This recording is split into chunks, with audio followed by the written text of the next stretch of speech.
Good afternoon, everybody, and welcome to the Large City Rapid Fire. If you haven't done a rapid fire session before, you're in for a treat. Our sixth participants, they will be making presentations. 8 minutes they're going to have to get across their fabulous ideas. Some of the best ideas that I have received, I've gotten at a rapid fire session. And of course, we're all looking for good ideas to take back to our jurisdictions. So I'm going to get out of their way. And first we have Canton. And City Manager Billy Peppers is going to share with us about how Canton did away with traditional employee evaluations that used a rating scale, and instead he turned to a simplified annual roadmap that uses short-term action plans and goal settings. Please join me in welcoming Billy.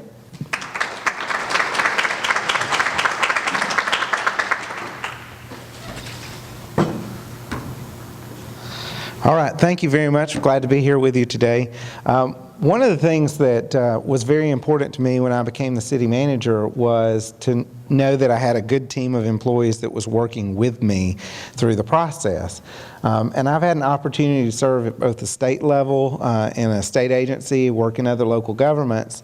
And one thing that I've always known is that if you have a good team working with you, if everybody's on board with what's going on, you're going to do great things for your community. So when I got there, I realized that for a number of years, the city had not been doing regular performance evaluations. And that's a critical thing for every city to kind of understand what's going on with your employees.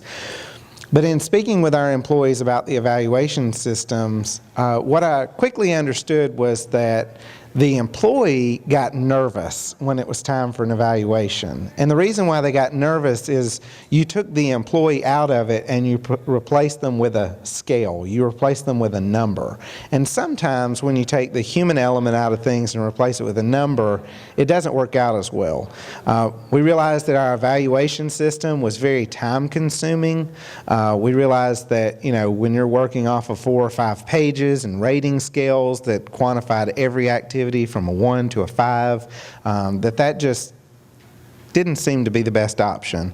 Additionally, I would find that one department would evaluate this way and another department would evaluate another way, and there wasn't consistency across the board. What might have been excellence over here wouldn't have shown up as excellence on the other side, so it wasn't balanced very well. And so what was important to me was building a system that was simple for the employee to understand and also gave them the opportunity to buy in on what we were doing as a community. Every year, the mayor and council have a retreat in February or March, that first quarter of the year. We do our budget, our fiscal year is October 1, so we do our budget in July. And so I wanted to build a system where I could take the priorities from our mayor and council, our budget where we've put those priorities for the coming year into a financial realm, into the hands of our employees. And so that's why we created the roadmap that I believe Chris has handed out to you. And so looking at that, what we do is we build some short-term actions that we want at the first of the fiscal year, that first quarter, so that our employees have an opportunity to jump on board, get things done quickly, and we're showing progress to our elected officials in our community on what they've decided to do. Then we look at longer term goals. We understand that some of our projects are going to take a little bit longer, so in that first quarter, it might be getting ready for an RFP for a project. By the second quarter, it might be getting ready to go out to bid. And so we're moving the course as we go. We also take an opportunity on there to list out the goals for the individual employees. So in Public Works, it might be one of your employees that wants to get their CDL license. Let them list that out as a goal. Might be professional training for one of your managers. It might be as simple as somebody saying, look, I just want to get all of my tasks done on a daily basis. So we let them have some impact on that. And then we list out some accomplishments that they've had in the prior year so that we're memorializing that as part of our process. And we also list out some concerns. And so, for instance, my chief financial officer, who does a fantastic job, one of the concerns that I listed for his was that I felt like he spent too much time behind his desk in the office. He's got a lot of work to do, and I get that. But I told him, I said, I want you to spend one day downstairs as a customer service representative representative in the utility department, because I want you to be able to see what it is that they're dealing with and be able to better react to those questions we get from our citizens. And so we set our timeline. Our budget's drafted in the spring. We completed in July. Our roadmaps are drafted in August. We sit down with our employees in September, and I sign off on every roadmap that the city has. I want to see what our goals are for every single city employee. And then we give copies of those back to the employees, because I want the employees to know that not only has their manager brought in on the work that they're going to be doing, but I, as the city manager, have also bought into that process. We then turn around and we do a mid-year review in March. So we sit back down with that roadmap. We state where we've completed tasks, what tasks might be outstanding. If there's something that we need to change because maybe the priority has changed during the year, we make that clear to the employee at that time, and we memorialize the whole thing in a memo that they sign as well, so that it's an opportunity for them again to be part of the process and know exactly where we're at with them. So as you look on your sheets, it's very simple. It's one page, and I tell our employees, you got to keep it to one page, because you got to be brief with what you're asking your folks to do. They need to have a quick, simple task ahead of them. So we keep it to one page. We list due dates in there where we expect things to be completed, and then again we check up on it mid-year and see where we're actually at. So I think why it works for us is because it drives conversations. When you keep it to one page, you keep those conversations between managers and employees to a shorter frame. You're not looking at every single detail of their job. It gives the employee ownership in that task or that goal, and it makes them feel like they're more a part of the team and what's happening with the city and buying in. We always look at it as a way to identify successes. So a lot of communities, they use merit increases and things like that. We don't. I feel like we pay our employees well. We compensate for our employees every year. We give percentage increases to everybody across the board. We increased our holiday bonus to $1,000 last year, because for some of our lower paid employees, I can give you a 2% increase, but it doesn't account to much on a daily basis, when you're getting your paychecks. But if I give that public works employee that cuts grass a $1,000 Christmas check, then it gives them an opportunity to bless their families. And so we try to take care of them as family as well. When they're not trying to compete with each other, but they're just trying to get their work done and their tasks done, it makes them more valuable to us. And I also think it builds uniformity, because now it's clear that this department is working on these particular goals and tasks. This department's working on these over here. We don't have competition between different groups. We're just trying to get our individual jobs done. We also, on the other side, this year started rolling out a new employee onboarding roadmap. And so as part of that process, once we hire an employee, their very first day that they're with us, they get their roadmap. And that roadmap tells them what we expect to see from them in the next 30 to 90 days up front. When you're a new employee, sometimes you don't know exactly where you're fitting in with everything. And so it's important to get that information up front so that you know what you're looking for in that employee to be successful. Our police department has really enjoyed this process because it makes them feel like they're more part of the team as well. They had been doing their own evaluation system, but we all do the same one now.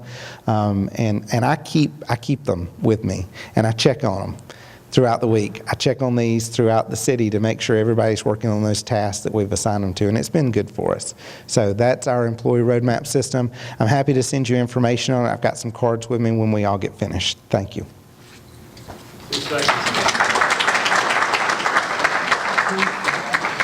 Thank you, Billy. Wrapped up with 2 seconds to spare. Oops. Oh, no.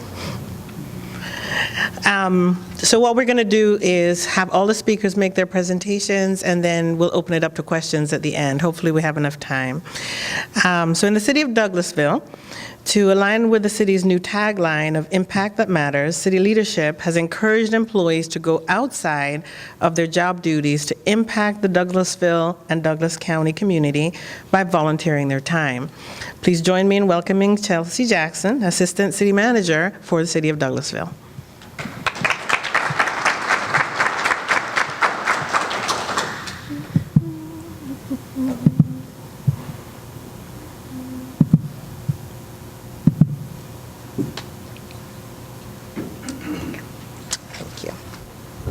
Good afternoon, everyone. Again, I'm Chelsea Jackson. I'm the Assistant City Manager for the City of Douglasville. And today I'll talk to you a little bit about our new employee volunteer program. So before I start and get into the program and the actual guidelines, I'll talk to you a little bit about the employee statistics and the demographics so you can kind of see how we align this with the program and kind of the roadmap that we use to actually start the program. So the employee demographics that we used to actually start this program, as you can see, the City of Douglasville has a little under 300 employees. We also have an average commute time one way of about 32 minutes, and that's without traffic.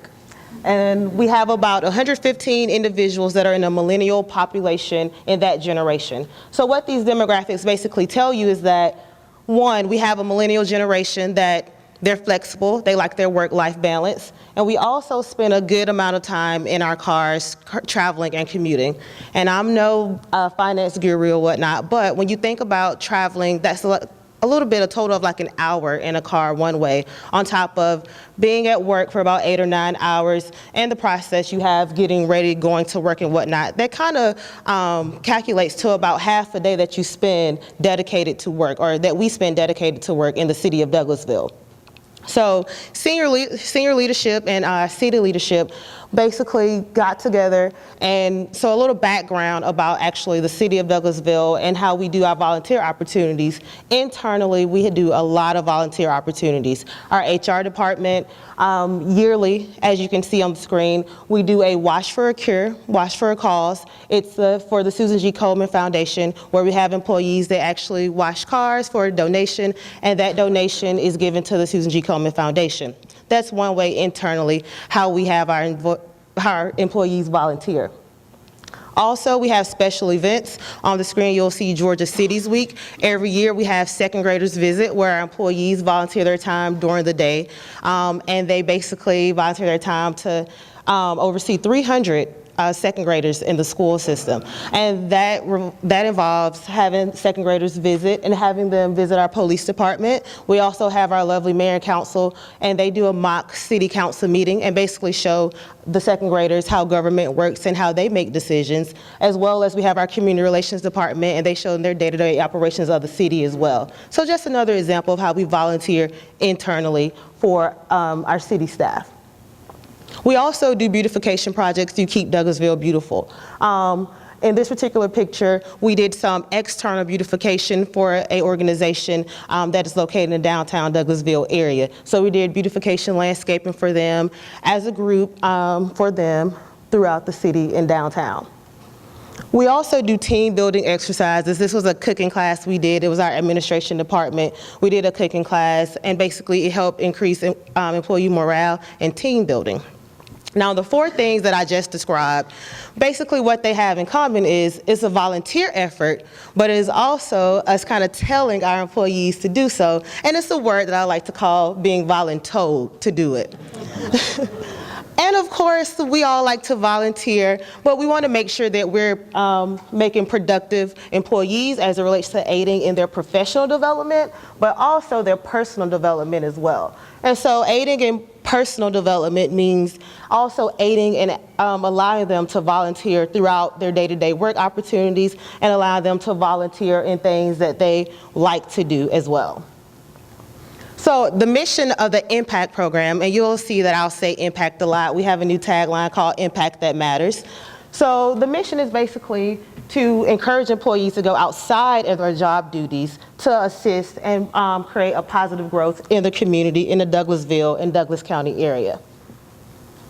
Of course, we have to have guidelines. So the employees have to pursue volunteer opportunities outside their job duties. They must complete a verification form. Of course, we check on them twice a year to ensure that we actually have employees participating in the program, and that they're seeking that internal gratification and seeking those volunteer opportunities that assist them with improving their personal growth and performance, as well as they have to have a verification letter signed from the organization that they volunteer with as well. Now, how are employees recognized? Because, of course, that internal gratification is good, but we also like to be, thanked and whatnot. So every year, the City of Douglasville has Employee Service Awards. Throughout this awards, we honor our retirees. We honor those who've been in our organization for 5, 10, 15, 5-year increments and so forth. But we also have established an award called the Impact Award. And the Impact Award is basically the Volunteer of the Year award that aids with this volunteer impact program. This employee will receive a monetary award. They also have done their time and due diligence throughout their community to receive the most employee hours throughout the year, as well as receive internal gratification. Because as I said, as a city employee, when you do the math, it's about half a day that we spend. It's about 12 hours that we spend dedicated to work. So, of course, we're doing that professional development and allowing our employees to go to those trainings, but we also want to aid in that internal satisfaction and gratitude that they'll receive, as well as when someone feels good on the inside, of course, you'll see it on the outside, and it aids in them being greater public servants, and it relates to serving in the Douglasville community, and we're serving those overall citizens, as well as receiving that community recognition. If you're out, you're picking up trash throughout the community, you're doing beautification projects, of course, someone in the community will always say thank you, or they'll write a nice note. So of course, that'll also help and improve the overall internal satisfaction of that employee. Now, of course, this program is fairly new. It started about 2 months ago, but since it started, we have seen a tremendous uptake as it relates to statistical value. So 60 plus hours so far in the past 2 months of employees. They have done 62 hours of employee time. We also have had an employee sign up to be a volunteer firefighter. We've had employees do Meals on Wheels, as well as volunteer animal shelters. I've personally volunteered in animal shelters, and I have enjoyed it. So we've seen instant gratification from these employees. They say they enjoy going out into the community, in the Douglasville community, and assisting everyone. And it says it just makes them feel better because they are able to take an hour out of their time monthly to actually volunteer during those work hours.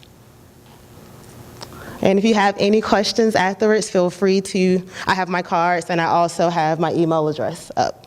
Thank you.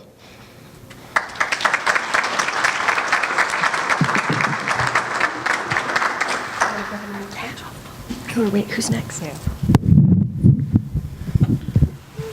Thank you, Chelsea. Is it Mariana?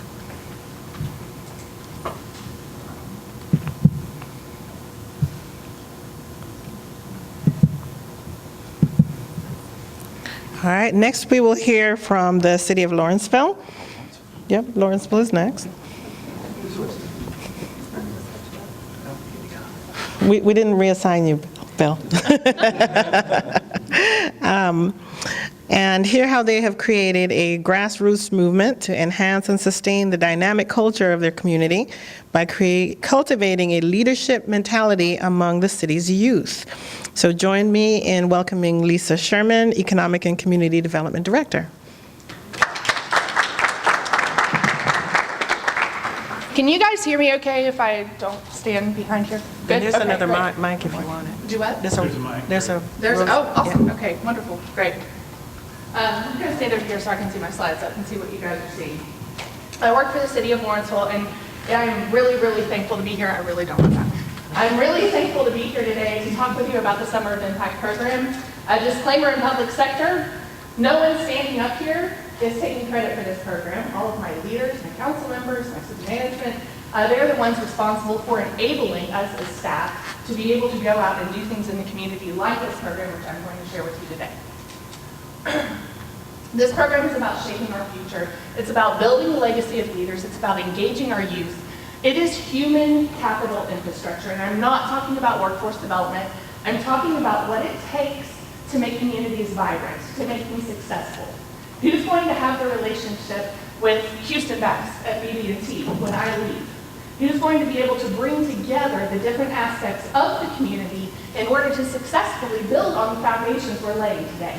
This is one example of how you can do that in the community. It's a partnership between BENGS, partnership between BENGS, Business, education, nonprofit, government, and students. Business, education, nonprofit, government, and students. Lawrenceville specifically, it's our business community, which I will show you in a minute. It is the Gwinnett school system. We have a phenomenal school system in Gwinnett County. We are part of it through Central Gwinnett, through Discovery High School, through Archer High School. They are partners of ours in this initiative, and they are great partners. It is Impact 46, a local nonprofit who came together and decided, how do we impact community? What are things we can do to be impacting today, the generation ahead, so that we can build on what we're doing and move forward? The city of Lawrenceville, obviously, that's me, my team, the city management, the council, everybody you see here, and then of course the students. We had 80 resumes this year. It's our second year of this program. We had 60 last year, we had 80 this year. We had 35 participate in what we have is a mandatory workforce development program for this initiative that is offered by Peach State Credit Union, who offers that free of charge for this program. So again, relationship building, human capital infrastructure, networking. What are we doing to lay those foundations today? And then we had 20 interns placed in the second year. We had 10 placed last year. So we doubled the number of placements this year with this program. These are some of our business partners, and it's made up of everything from corporations, financial institutions, nonprofits, the local theater. It is everybody coming together to make this impact in the community and this impact in our youth within that community, building that next legacy of leaders. So how does it work? Gwinnett County School Systems has career academies. Children, kids, rising juniors and seniors must be in these career academies. They must be thinking about what they want to do when they get older as a rising junior and senior in high school. They submit resumes to Impact 46, the local nonprofit, and the City of Lawrenceville representatives, who then turn it over to Peach State Credit Union, who is a partner of ours in this, who has a great workforce development training program. They have to attend that workforce development training program. Every resume submitted gets a list of dates. You get to come and you get to attend this workforce training, and they have to attend that workforce training in order to move on to the next step. So we vet a lot of them because we have 80 resumes submitted. We had about 40 people actually attend the workforce development training. So that's where a lot of vetting comes into play. Then you head into the interviews being scheduled. So if they did come to that training, then they are assigned through career academies and their interests to the businesses that are engaged, the nonprofits, the government. City of Lawrenceville participates. We also place interns in various different groups. Myself, Mary Mock, our head of public works, we have interns this year as well as I think a few others in the city. And interns are placed for 8 weeks into those businesses. So once they are given up to those businesses, the businesses conduct the interview. They will get together with that intern to determine a schedule, to determine a pay rate. They are paid internships, so it is a job in the summer for these students as well as an opportunity to engage in community. And we're building a legacy of leaders through this organization by engaging these folks at an early level in what it takes to be a community leader. Whether you do that through a business, whether you do that through government, whether you do that through nonprofit or education, you're investing in teaching them how to build those relationships, because they are currently on these. I'm even guilty of it at 40 plus years old. They're on these and they're losing that ability to have that relational connection, and this is bringing that back full fold. And that's all I have to share. I know that it might have gone a few minutes shorter of it, but that is the program that we're investing in the city of Lawrenceville. It is a great program. It is a great opportunity for these students to learn. They come together and they're going to be coming together to do a recognition and celebration at the end of the summer. They get to meet the mayor, the council members, the city management. They get to meet these different business leaders in the community. And we have really seen an uptick in the interest in this program as it relates to those juniors and seniors coming out of the school system. We have a Fine Arts Academy that is getting ready to be introduced over in our campus, which is part of the Career Academy, so it's actually going to be a new school on our high school campus in Lawrenceville. It's really going to generate more interest specifically into this program, into the Career Academies and to Fine Arts. So thank you so much for allowing me to share with you today.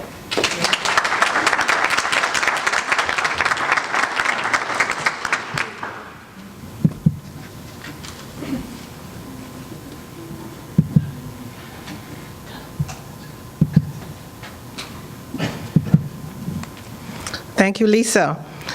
Next, we have the Marietta Trash Talk app. So Bill Bruton is going to come up and trash talk. Welcome, Bill. Okay, thank you.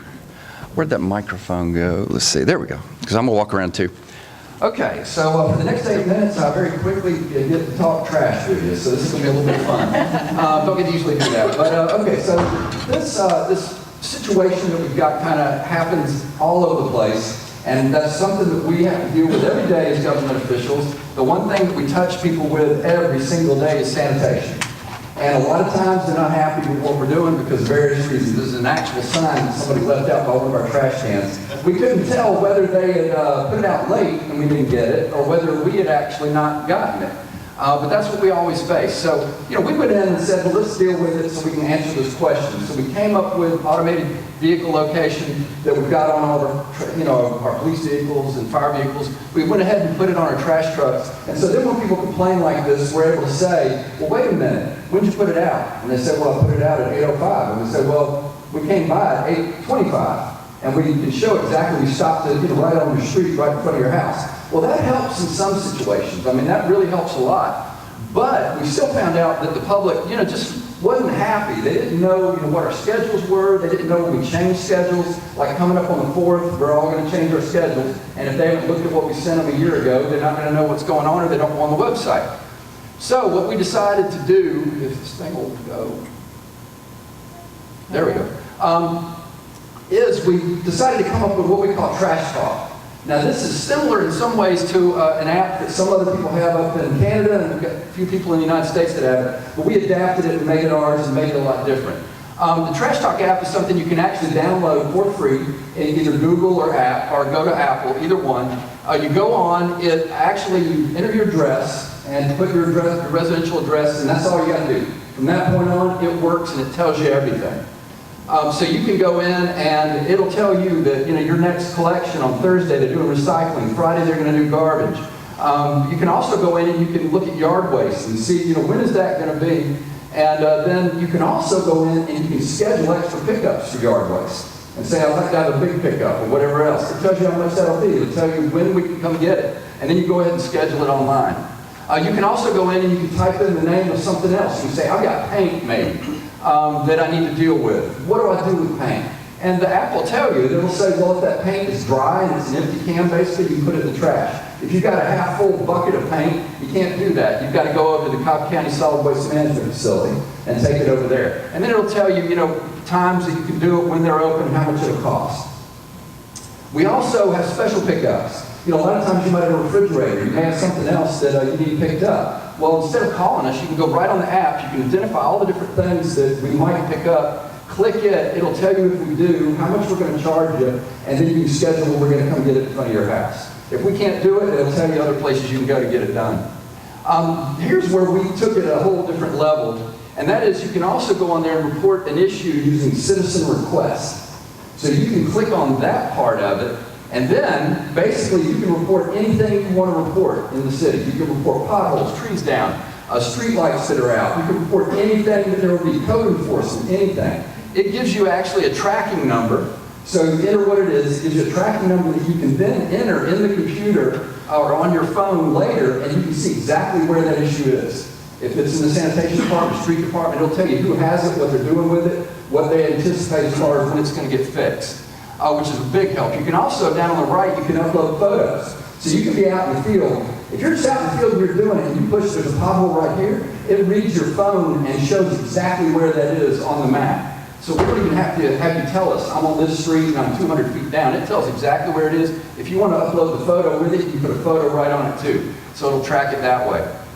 We get metrics from this, so it tells us when people sign up, how many people sign up. It goes through what they look at, what they're interested in, so we know what to advertise and what not, because we need to get the word out. And it just tells how many people are on the line and how many do text messaging, how many people are using it in different ways in the city, which is great.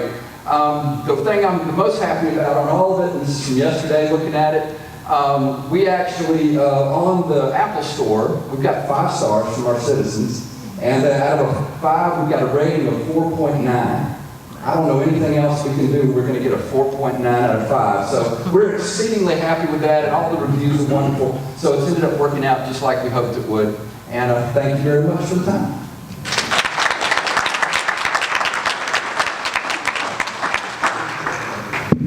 Great job. Oh, thanks. All right, let me. All right, thank you. Anybody getting any great ideas yet? I've heard some good stuff today. So last but not least, in Sugar Hill, Sugar Hill's E-Center proudly serves as the center of everything. The 180,000 square foot mixed-use project is owned and operated by the city's Downtown Development Authority and features entertainment, dining, and commercial space and more. Please join me in welcoming Mercy Montgomery, who's the Economic Development Director. Thank you. Good afternoon. I serve as Economic Development Director in Sugar Hill. I've been in our sweet city for about a year. I have a couple of my council members here and our city manager. So first and foremost, to echo what Lisa shared, this is the result of the work of a lot of brilliant, engaged, excited community members, community leaders, and staff that I have the pleasure to work with. So before we get too far into the new shiny elements of our E-Center that we just recently officially cut the ribbon on, I want to spend a little time talking about how we got here. And as I mentioned, I've only been here for a year, so there are other folks that can tell the full story in a little more detail if you have questions afterwards. But our downtown plan 10 years ago looked very different than what you see on the screen. At that time, we were going with a more traditional architectural style, which you'll see in our city hall. And the vision was for that consistency across all the different blocks that we have downtown as we grew. But through a lot of discussion about what our citizens want, what they told us that they wanted to see in a citizen survey, as well as conversations among our planning commission, our downtown development authority, and our city council, and some exercises in real estate economics, we realized that vertical growth as well as smart growth that reflects cities over time is really the approach that we wanted to take with our E-Center. So just to give you a little bit of background about Sugar Hill, and we'll talk about the nuts and bolts of everything. We're a population of about 25,000 in northern Gwinnett County, and just a couple miles from the Chattahoochee River and Lake Lanier, close to 85, close to 285. So we do have the benefit of Highway 20 running directly beside our city. So the E-Center has really served as the center of everything, but also including development. So with our investments in the new city hall, our bowl, amphitheater, and our splash pad, we've invested just over $50 million in our downtown, and the E-Center is included in that. And those developments, as well as the environment that we've cultivated and the creative approach to development, has really driven additional private investment totaling close to $300 million. So we've got a couple of different projects coming online. I could talk about these all day. I know you guys want to hear about the E-Center, but we have a couple of great things coming down the line, and several of these projects are already in construction. So the E-Center is located, as I said, at the heart of Sugar Hill. It is adjacent to our city hall, our bowl amphitheater, and our splash pad. And so that gives us a lot of flexibility in programming. You see a different view here showing the bowl on the front, and then the E-Center right beside it and beside City Hall. So this flexibility of programming allows us to connect all of those new businesses with all the great community events that we have going on. These are a couple of photos from Joan Jett concert at the beginning of the month. So she played a packed house at the bowl. And the night before we had a community splash night, and that brought out probably a couple hundred folks, families floating through our downtown. And those were folks that also patronized our new businesses that have been open. And I'll talk a little bit about our entertainment district, but that's also interconnected and encompasses the E-Center and the other downtown development projects. So nuts and bolts, $46 million public investment. It's owned and operated by our Downtown Development Authority, but staff is obviously very heavily involved. So our Downtown Development Authority are the folks making the final call on what mix of restaurant, retail, commercial folks we've got coming in, but it's a collaborative process, and it's part of all our overarching planning. We have added 100 parking spaces underneath the project, so that's additional downtown parking that serves all the other things that we have going on.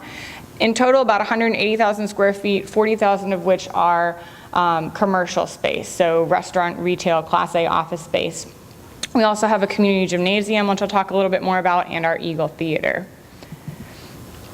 So with construction of the East Center, we were able to move our recreation staff from our community center into new offices that are interconnected and that serve our gym, which is striped for a multitude of programming opportunities, basketball, volleyball. We've got a really strong pickleball league in Sugar Hill. And we've also got an indoor walking track. We have walking area outside near the bowl and our stormwater area, but we've also now got an inside opportunity for people to have recreation together. We also have some classrooms and event space, and quite frankly, sometimes it's hard to find the opportunity to program our own events because the response from the community has been so strong there, and that's true for our Eagle Theater as well. We do have workout equipment that's available. It's a limited workout facility because we didn't want to compete with the gyms that we have that are part of our business environment downtown, but it is an opportunity for people to come, kind of get the basics in, and have an opportunity to be in a space with their friends and neighbors. So membership is free if you live in Sugar Hill. It's only $35 a year if you don't, and we've seen almost 6,000 folks register for membership, and those are people actively coming in, signing a liability form, and getting their picture taken, which I think is sometimes the hardest hurdle. So we've been really pleased with the response there. The other end of the East Center, we have our Eagle Theater. So you can see it looks a little bit different. Our gym is an old armory style, and the Eagle is Art Deco. That's a nod to our history. Our city was founded in 1939, so we went full force with the Art Deco style, and that wasn't the original plan, but as we talked about it with our leadership team, we wanted to incorporate that part of our history and also look like a downtown built over time. So a lot of great detailed elements. If you ever have the chance to come to show there, I'd love to invite you and show you around. We have 406 seats in the Eagle, so it's a good size, but it's comfortable. And we host everything from nationally touring shows to community events. We've got a really strong partnership with our Players Guild and our Broad Street Concert Band. And through use agreements, they do programming, but they also return volunteer hours for staffing of the refreshment area. So it's a great partnership there. They're excited to be in the space, as you can imagine. And we also have private event rentals, and just like with the gym, sometimes it's hard to find time for our own programs because we've had such a strong response from the community. So I want to talk a little bit about the 40,000 square feet in between those two bookends I just spoke of. So as you can see from the rear view, the project is really designed to be interconnected. To the right of the image on your screen is the bowl and the splash pad and City Hall that I spoke about earlier.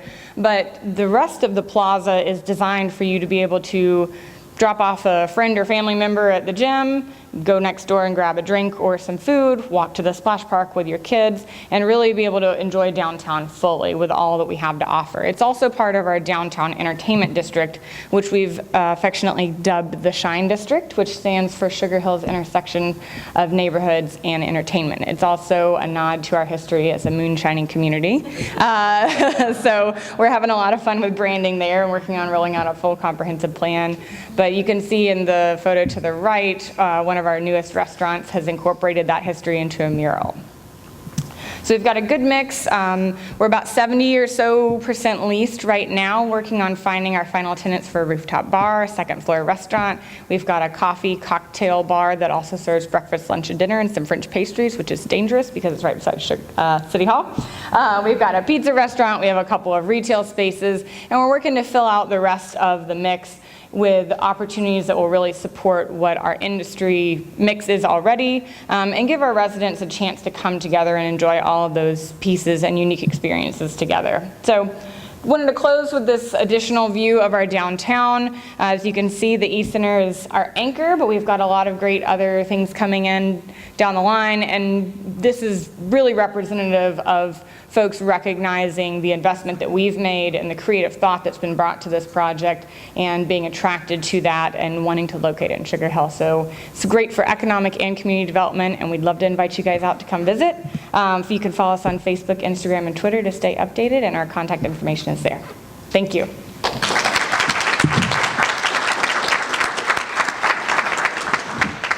Thank you, Mercy. That was very fast and very impressive. And thank you to all of our speakers. I thought they did a great job getting a lot of information out to you in a very short period of time. And so now it's open to questions. And there is a roving microphone. So if you just tell us which panelist you want to speak with, they'll be happy to answer your question. Thank you.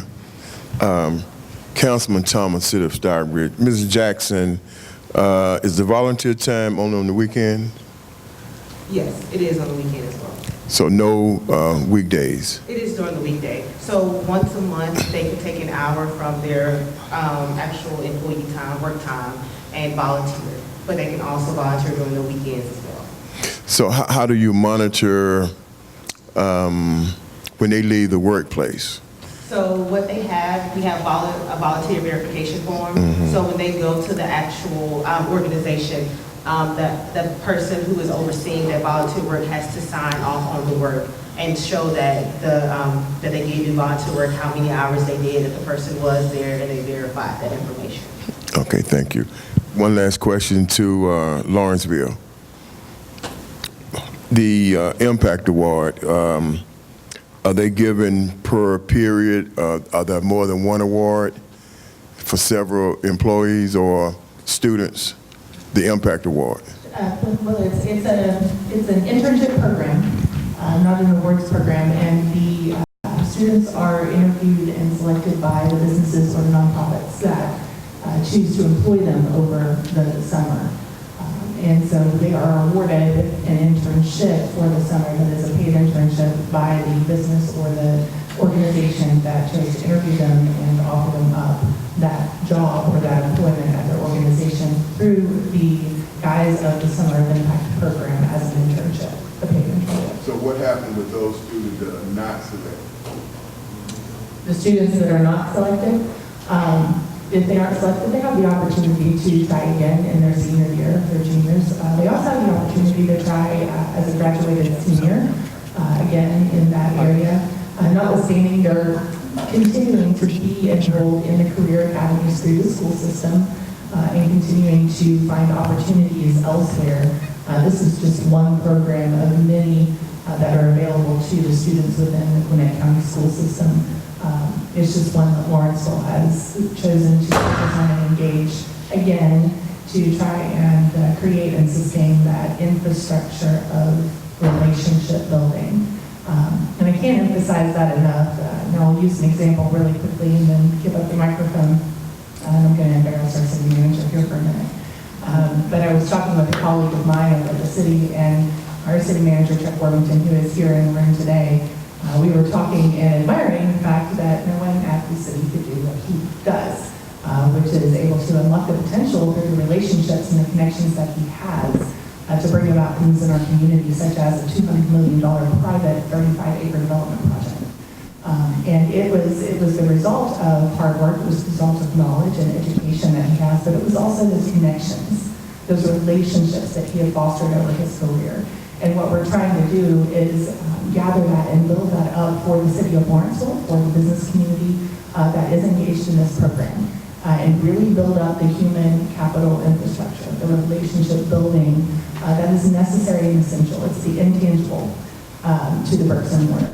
And that's what we're trying to accomplish, so that we have that moving forward, so that what we're doing today on the bricks and mortar side, such as what Mercy is doing today, those foundations can be built on in the future by people who have the relationships with the same entities and with the same organizations that are there and that are also equally interested in the community. But that helps answer the question. Other questions from the audience? Mercy, can you talk a little bit about your revenue streams for your DDA, how they began to sort of fund this project, along with maybe some products that they utilize from the state to help bring some capital to this project? That's a great question. I don't know if I skipped over this, I may have said it, but the entire project is bond finance. So that was the groundwork there, and I wasn't part of that process. I can't speak specifically to the nuts and bolts of that. I have several other folks in this room who are very smart on that, but the DDA does manage the income flow from our tenants as well. So all of those businesses that I spoke of are paying rent to the DDA, and that is helping pay down the debt, or the bond, excuse me. And it flows through the DDA. They're the ones making the call on the lease terms. So the way that's worked is that staff is working with our real estate representative, vetting tenants, bringing them to the DDA, and also helping negotiate CAM fees, square footage rate, and all the different elements that go into that. But really the ultimate decision is on the DDA side, looking at it against their finances. I think Paul is in the room. Paul, was it a tax allocation district bond financing? No, it's not a tax, it was revenue bonds. Okay. I'm sorry. It was a, is it this on? It's basically, it's almost backdoor geo. It is, You're not supposed to say that out loud. It's revenue bonds backed by leases from the city. Okay. And the city, through its intergovernmental agreement with the DDA, agrees to pay for any shortfall on Right. the debt service that doesn't come from the revenue from the commercial side of it. But it was both taxable and tax-exempt bonds. And so on the federal level, it's a public-private partnership because we use SPLOST funds for the private side of it for federal law. But on the state law, you can't use SPLOST for commercial. So it goes to the recreation side for state Right. law. Okay. So it's a five-year taxable bond for the commercial part of it, and then the rest of it is 20-year bonds, but it's blended over the 20-year period, so to keep the debt payment level. But true interest costs of about 2%. Yeah. So it was a good time to issue debt. It was Right. $42 million worth of bonds. Yeah. So Paul is one of the smartest city managers I know. But I think what you heard is there was a mix of how they used that financing. Some SPLOST, some revenue bond, some GEO, but not GEO. They took care of the recreational space that was separate from the commercial space. And that's a lot of times what it takes to make these projects work. You have a mix of different funding sources that you legally blend together in order to come out with an outcome. So thank you for that. Other questions from the audience? Yes, ma'am. Manager, Yes, ma'am. your roadmap, do they use the same roadmap to evaluate you?